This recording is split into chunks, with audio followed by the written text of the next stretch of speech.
hello लोगोफोर गोजोन फुंबिलि नै सानाबो जि जारुर ओंखारबाय दिनै गोथार मंगलबार सान खायनो आं मन्दिराव थांनायखौ नोंसोरजों शेयार खालामनो सानदों मोजां मोनोब्ला भिडिअखौ नायलांबाय थादो नै आं न'फोरखौ लिरस्रानानै दुगैस्र' लोबस्र' न'नि मन्दिराव खाला होनानै आं थानसालियाव थांगोन आरो ओमफ्राय दिनै आं मादाल दामनायखौ माने खाम दामनायखौ नोंसोरनो दिन्थिगोन आरो नायलांबाय थादो माबायदि दामो आङो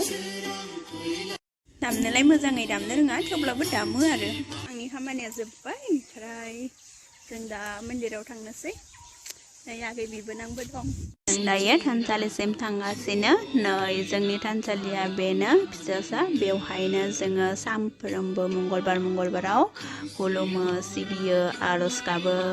नै आबैमुआ बेयाव दंखलाव आथिं सुना लाबाय जोंबो सुनानै लाबाय जों दायो मन्दिर सिङाव हाबहैनोसै जोंनि आर'ज गाबनायखौ नायलांदो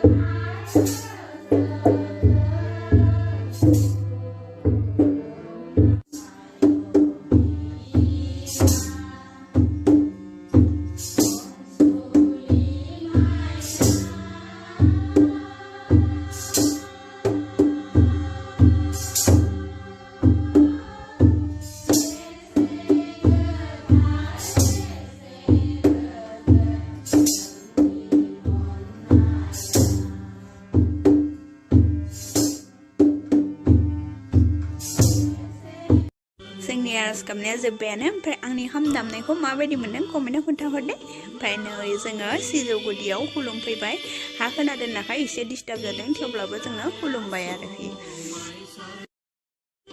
बेनिफ्राय गासैबो खुलुमबाय दिउरिखौ खुलुमनानै फोथा लाबाय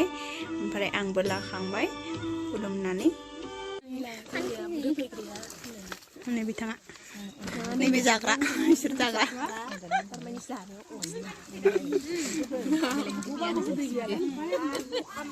मोनजाबायबा